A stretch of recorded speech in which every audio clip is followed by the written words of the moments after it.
اور وہ پھر ہمارے احمد آباد ہی کے بزرگ ہیں، اور اتفاق یہ ہے کہ وہ بھی حضرت سلطان الاولیاء نظام حق کے ملت والدین محبوب الہی رضی اللہ تعالی عنہ کے مرید اور خلیفہ ہے۔ یہ آج کل سوشل میڈیا پہ بہت سارا ببال چلا ہوا ہے، میں سب کو معلوم ہے نا کہ کیا جھوٹ پھیلایا جا رہا ہے، کیا من گڑک باتیں کی جا رہی ہے، ٹھیک ہے، سب کو پتہ ہے۔ بتانا یہ ہے، جہاں تک میں سمجھتا ہوں یہ شہر کا کوئی وجود ہی نہ تھا۔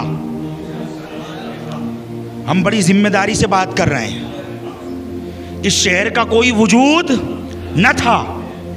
سلطان احمد شاہ بادشاہ تھے پٹن کی سرزمین کے، اور یہ جو پورا گجرات تھا تو یہ تو جنگل بیابان چٹیل تھا، چٹیل میدان، جنگل بیابان، کوئی آبادی، کوئی بستی، کوئی شہر، کچھ بھی نہیں تھا۔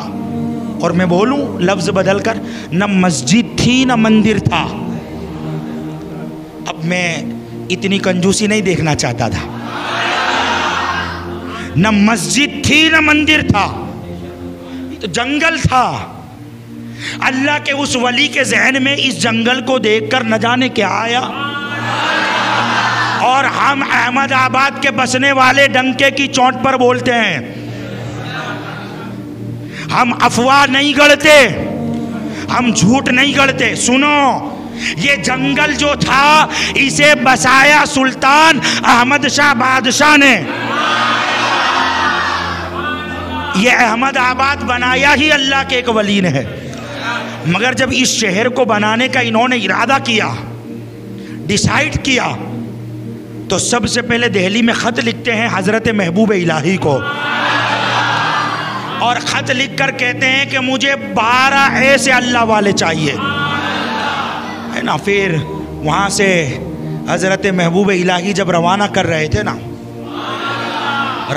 رہے تھے تو ان میں ایک ہستی کا نام آتا ہے حضرت سیدنا بابا احمد چشتی ہنکوری رضی اللہ تعالیٰ، جن کا مزار الف کی مسجد کے سامنے ہے۔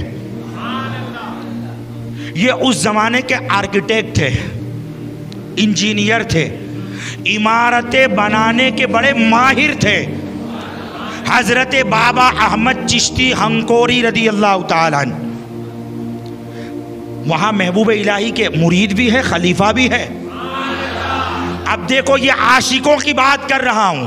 مرشد نے حکم دیا، اے احمد تمہیں جانا ہے گجرات، اور وہاں سلطان احمد شاہ کے بازو بن کر مدد کرنی ہے۔ اللہ اکبر۔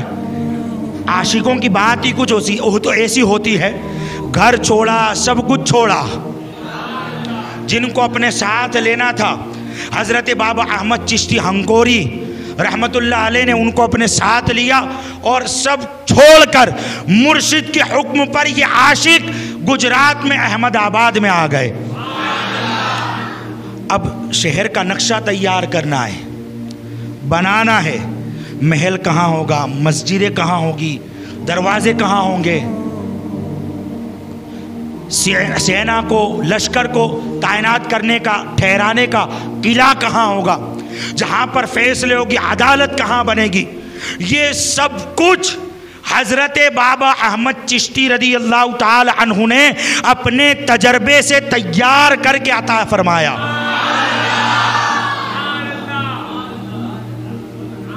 ہمیں تاریخ ہی نہیں معلوم مسلمانوں، ہمیں پتہ ہی نہیں ہے۔ یہاں آئے، احمد آباد کے بنانے میں مدد کی، اور جب یہ شہر بس گیا، بن گیا، ہے نا، کئی لوگوں کو مرید کیا، رشد و ہدایت کا کام کیا، سلسلہ چشتیہ کو پھیلایا، دین کی تبلیغ کی، ہزاروں لوگ آپ کی بارگاہ سے فیض یاب ہوئے، اور جب انتقال کا وقت آیا تو بڑی عجیب و غریب کرامت، احمد آباد کے جو 12 بابا ہے اس میں آپ کا شمار ہے، بڑی عجیب و غریب کرامت۔ آپ نے فرمایا کہ ہمارے انتقال کے بعد ہمیں غسل نہ دینا، میراث احمدی کا مطالعہ کریں۔ کہتے ہیں کہ جب آپ کا انتقال ہوا تو میت کا غسل تو ضروری ہے، شریعت میں اس کی ایک اہمیت ہے۔